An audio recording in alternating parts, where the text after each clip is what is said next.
He's a pioneer in the game industry.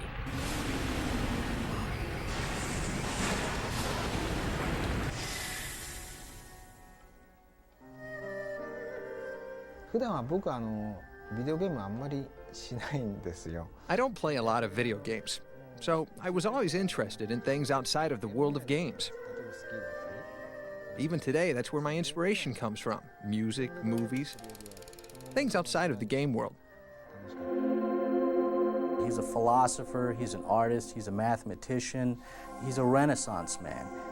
And he created something immortal. Virtua Fighter was a blueprint for a lot of companies on how to make a 3D game, and that was a huge deal. This was the first game that he created which had actual human characters. But along the way, there were challenges and doubts. I said, I don't know if I'll be successful, but of course I'll give it a try. In the end, he created a new world that inspired others and redefined an industry. This is the story of one of the true leaders in the game industry, Yu Suzuki. He had an incredible, keen vision on what games are going to be in the near future. Yu Suzuki really was kind of like the Michelangelo of the video game industry.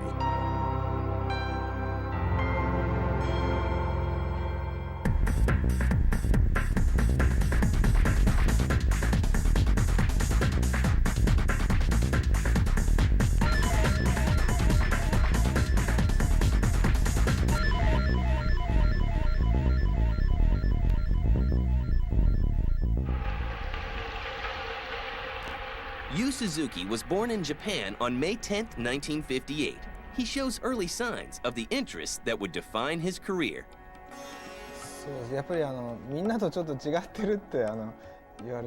People told me that I was different from other children. I love making things and drawing things. The other thing that I liked to do was play with plastic blocks. I would make cars and houses and robots with these blocks. But the road to programming was not a direct path. My parents were elementary school teachers, so the first occupation that I was interested in was teaching. After that, I dreamed of becoming an illustrator. And then at one point, a dentist. But I didn't actually pass the exam to go into a university to study dentistry. So then I started learning to play the guitar. But no matter how much I practiced, I never got that much better. Faced with an uncertain future, he looked into the past.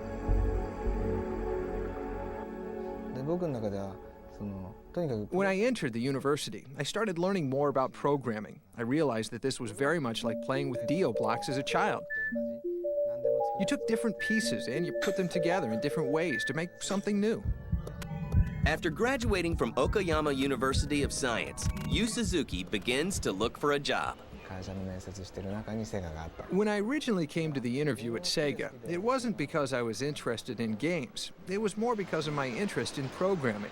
But the interviewer was very nice, and I got a very good feeling about the company, and that's why I joined. In 1983, Sega is already a growing force in the video game market. Games like Zaxxon are popular in both the arcade and home console markets. When I entered Sega in 1983, there were very few people in development. Also, the offices were very small. 5 people shared one table. It was that kind of environment. After working for 2 years as a support programmer, he's given a shot at producing his own project. To develop this game, I rode on motorcycles a lot. When we came up with the prototype, I would ride that prototype bike for hours and hours, every day. He puts his efforts into a motorcycle simulation and his focus into an arcade cabinet. At that time, a lot of Japanese arcades, they had what was called coffee top table arcade machines. But then there was Hang-On, which was this huge machine with a motorcycle stuck into it. Hang-On and its innovative design quickly becomes a success in both Japanese and American arcades. You know, nothing stood out like Hang-On. When you walk into an arcade, and then you see literally just a motorcycle thing that you can get on and ride in. It made video games more of a kind of entertainment activity. It felt so real. You're going like this, and you're going like this, and leaning over. Oh, a little bit too much, a little bit too much. I'm gonna crash, bam! The level of immersion in that game was just unbelievable. Sega soon follows with another Yu Suzuki arcade innovation. Welcome to the fantasy zone. Get ready. Space Area was a game where you're basically spaceman-type pilot, and you're on a jetpack, and you're flying all around in this terrain, and there's all these flying objects coming at you. And you literally see on the screen a thing coming from a far distance, and it gets bigger and bigger. There was really nothing else like it at that time. Yu Suzuki continues his success with two more innovative arcade games for Sega, Afterburner and Outrun. Outrun's a driving game where you're driving a convertible Ferrari, you're outrunning your opponents, but this is not a racing game. This is a driving game where you got one hand on the wheel and the other one around your babe. You play a game, in a chair, in front of a TV screen, and so just the style was so different and it was so exciting. He was also very aware of car physics. He had little touches in there like suspension, like braking, like skidding out. He was really creating this sensation of driving a car. Yu Suzuki had changed the look of arcades with his innovative controls and cabinets, but there is still more to do. One of the challenges for us was creating something that resembled a gyroscope, where everything would move in that 360-degree way. And if you look at all the Yu Suzuki games, all the cabinets are huge. I mean, there are these monstrous, cockpit for Afterburner, the motorcycle for Hang On. He knew that it was more than just a screen on a little table thing, that this was going to become an immersive experience. He had this incredible vision that the arcade industry is going to become more than just, tabletop games. By 1991, Yu Suzuki is already a celebrated game designer, but his next move will put him head-to-head with an undisputed champion of the arcade industry. I don't think people thought that was going to be a big success. So yes, it was very difficult.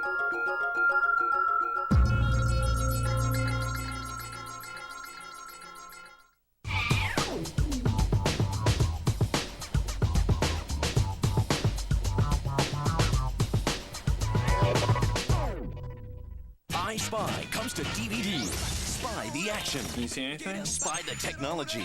See me looking at you, looking at me. Spy all the special features. I like this. Eddie Murphy and Owen Wilson. I Spy. Buy it Tuesday on DVD. Oh, wow, that's pretty good. The All-American Rejects. Swing Swing from their self-titled debut album. Now on tour with Homegrown and Ritalin Kids.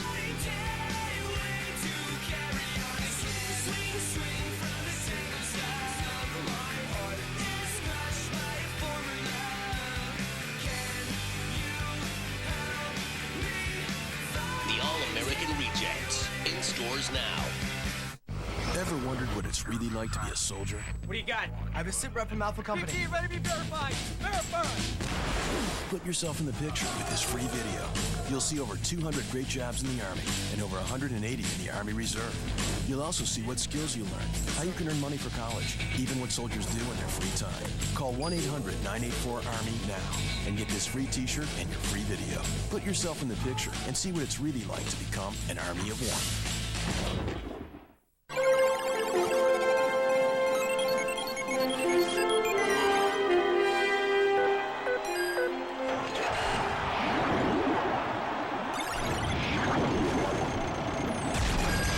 Hi, my name is Laurent Dobas, and I hold the show-off mode record for the Elysium Alps course on SSX. It took me only 9 months to achieve this score. 4 friends of mine, also in their 30s, purchased the system and the game so they could play too.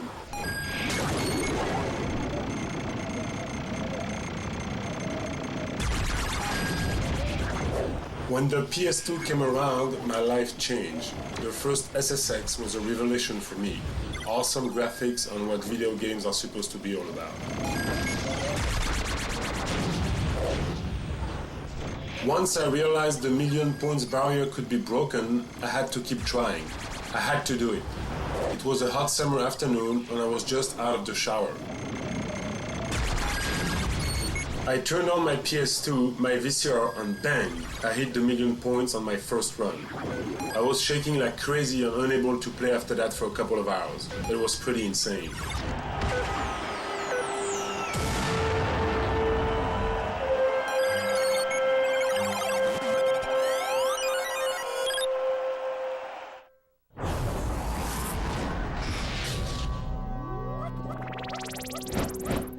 This week on Expansion Pack, 6 episodes of Cheat.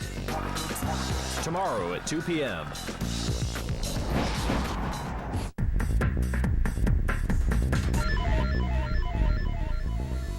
By 1993, Yu Suzuki has radically redrawn the landscape of arcades around the world. Moving cabinets and realism are his trademarks. But his next project adds an entire new dimension to gaming. 3D was something that I was interested in for my days at university. In fact, my thesis at university was about 3D. I'd always been wondering what I could do with that technology. Around that time, the president of Sega realized that Capcom had a fighting game called Street Fighter II, and that was very popular.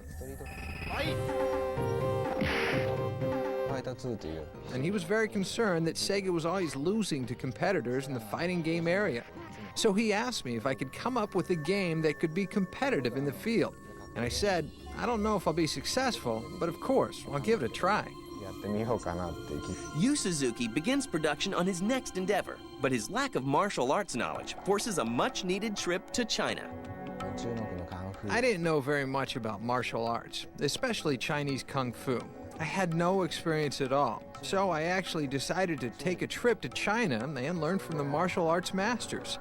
I visited the Shaolin Temple, and all these experts taught me many things about martial arts.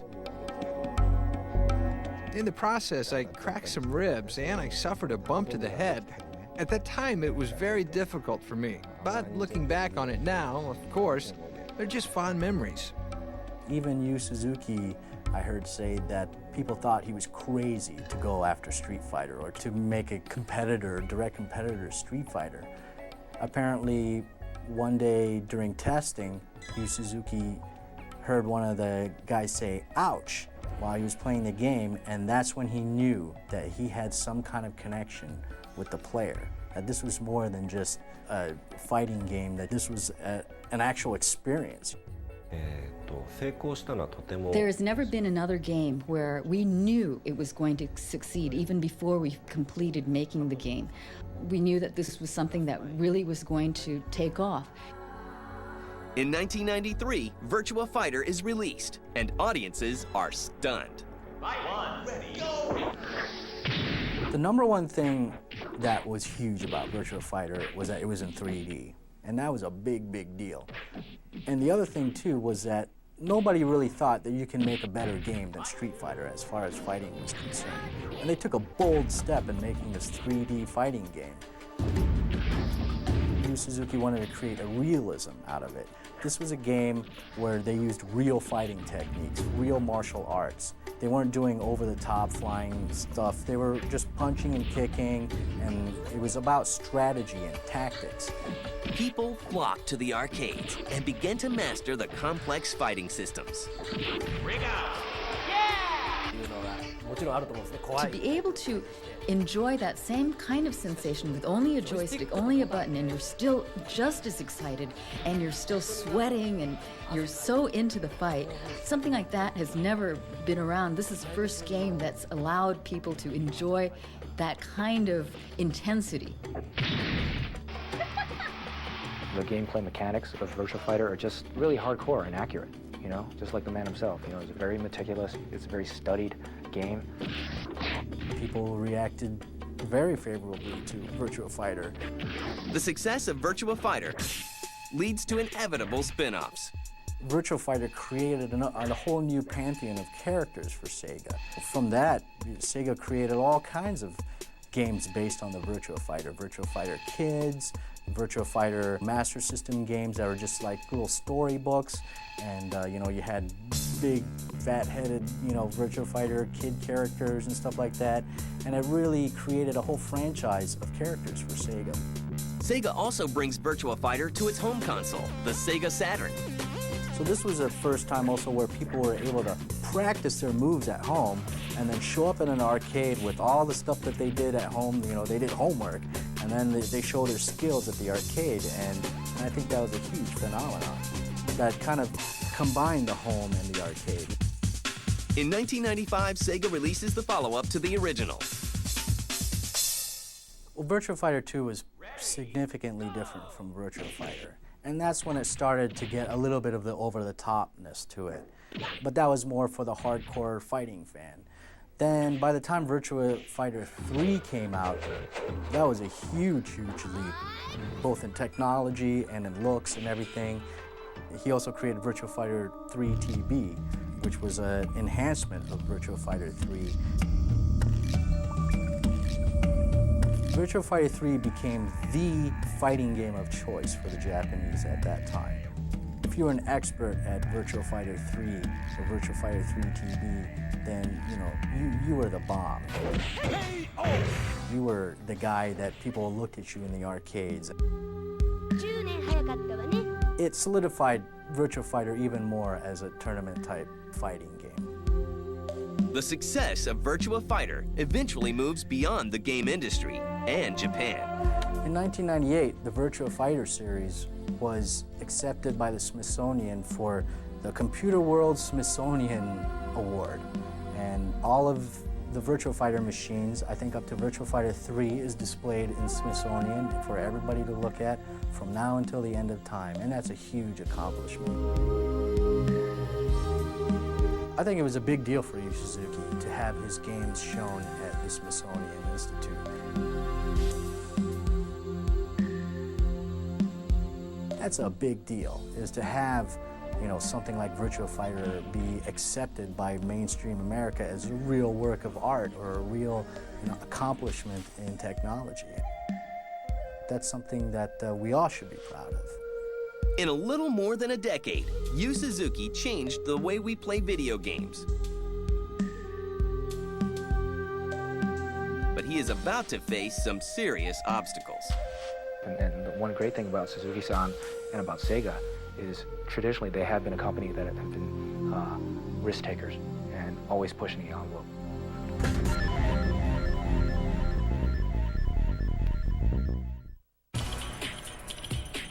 I'm David Allen Greer. You're watching G4, the 24-hour gaming channel.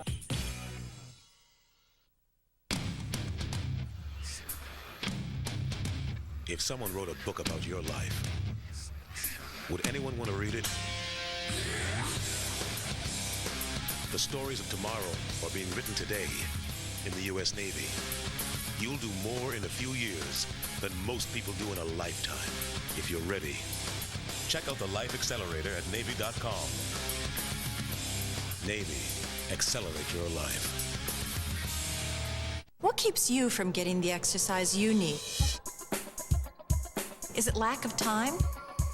Are you afraid of doing something wrong? Chances are you've seen us talking about the Total Gym before, wondering, is it really as good as they say? The fact is, it's even better than we say. So what kind of body do you want? Maybe just want to trim and tone your body. Or if you want the strength and conditioning of a world-class athlete or a bodybuilder, the Total Gym can help you get there faster than you've ever imagined. So why not give it a try? Believe me, once you try it, you'll be hooked on it. I know, I've used mine for over 20 years.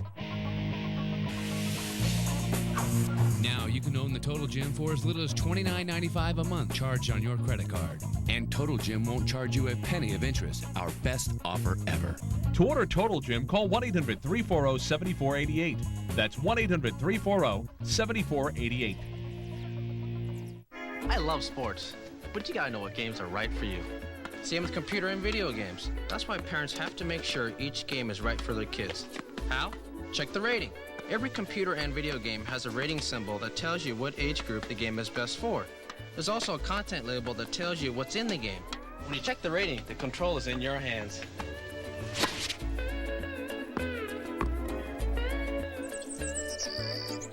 See? You gotta play the game that's right for you.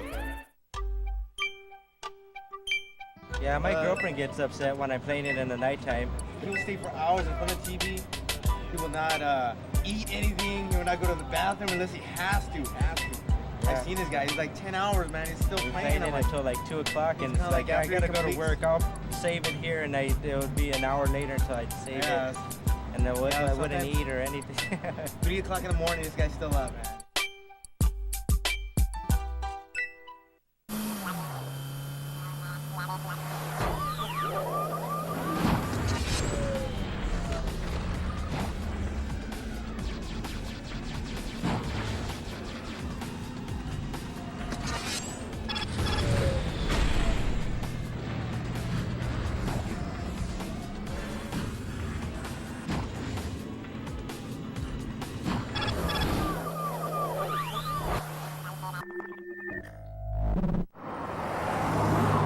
Do you consider yourself a star?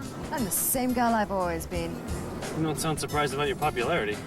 I've been deeply involved in the gaming community for years. It's where my biscuits buttered, so to speak. If you could describe yourself in 5 words or less, what would you say? I fall, I get back up. That's 6 words, actually.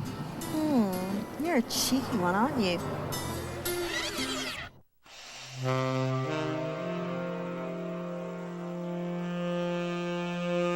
In 1998, Sega was developing their new console system, the Dreamcast. The power of the new system allows Yu Suzuki to bring a mere thought to life. Shenmue was probably one of the most expensive endeavors that Sega ever took on. I mean, it was a huge investment, and it did come under some time constraints. It was been developing for a couple of years. So when the Dreamcast came around, he basically started from scratch. I think that Shenmue, the reason why it's so special is that it realized something that no one had ever done before, using technology that had not been used before. Well, I think Suzuki-san was very brave to take that on. I personally like, stories in games, and games with kind of long story arcs, and I like the whole epicness of it. I like the fact that it aspired to be something so big. Was, I think, very refreshing.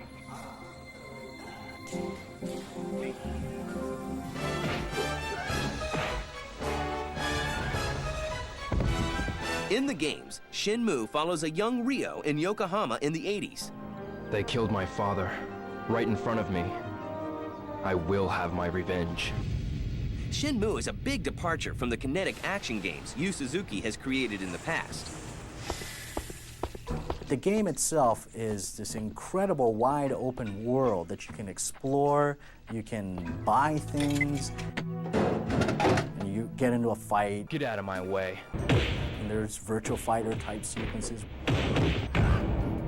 Day turned to night, night turns to day, and you're literally living in this world and experiencing this guy's life. Yes. It was more than just an RPG, and Yu Suzuki wanted to separate that game from being an RPG, so he called it FREE, F-R-E-E, which is Full Reaction Eyes Entertainment. Yu Suzuki puts all his efforts into making the game as realistic as possible. He draws on his artistic sensibilities. Shenmue is a very cinematic game, so I had to study a lot about motion pictures, and also have people from the motion picture industry in my team. I was able to work with some directors and art directors and scriptwriters from the Japanese movie industry. I learned a lot from these people. I think Shenmue, to Yu Suzuki as well, is a culmination of all his efforts. It's a culmination of everything that he's done. And Yu Suzuki, who's a Renaissance man who enjoys art, music, all the good things in life, he put it all in one game. Shenmue is a success for Sega and the Dreamcast system. Yu Suzuki makes it known that this is only the first chapter of an epic 15-chapter story. The following year, the sequel, Shenmue 2, is released in Japan. Unfortunately, Dreamcast owners in America will never see it. Unfortunately, Dreamcast's fate was ill-fated, and Shenmue kind of went along with it. Wait!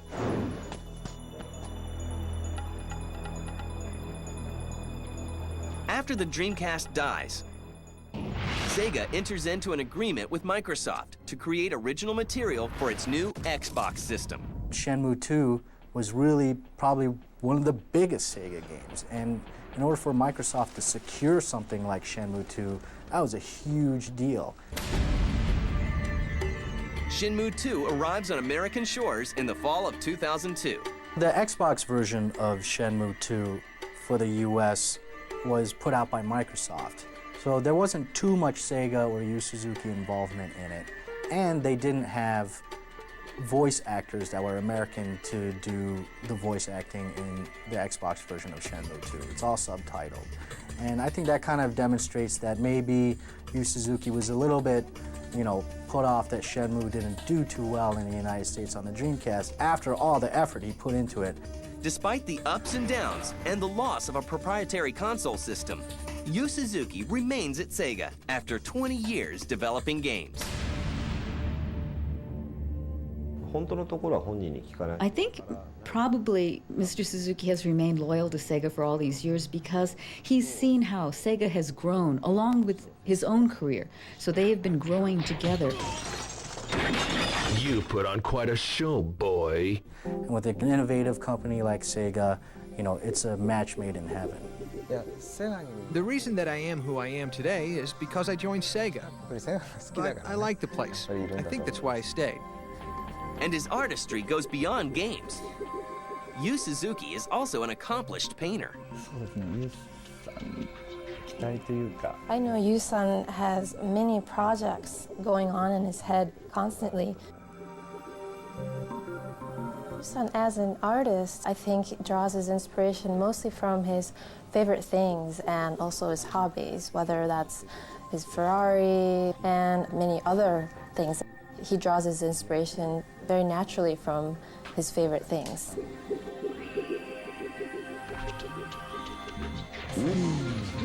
Hang on! After 20 years of producing some of the most memorable games, games that changed the way we play, games that changed the industry, Yu Suzuki is honored for his contributions with the Hall of Fame Award from the Academy of Interactive Arts and Sciences. Yu Suzuki will continue to forge new paths.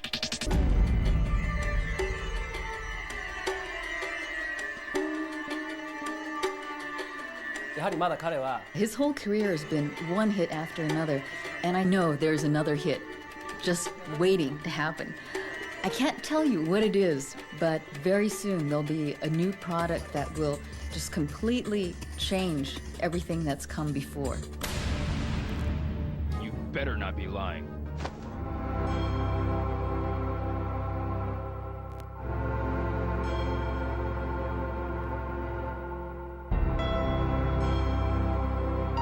Every developer, every publisher is going to, look at, the kind of game that's actually going to sell, which means basically the kind of game that people want. But I think there's a, responsibility on creators' parts who don't want to just follow what's out there, right? You want to go out and break new ground. And Suzuki-san is one of these guys who break new ground. We're all filled with the feeling of, what should I do now? It's a very exciting time for us, both for me and for my staff.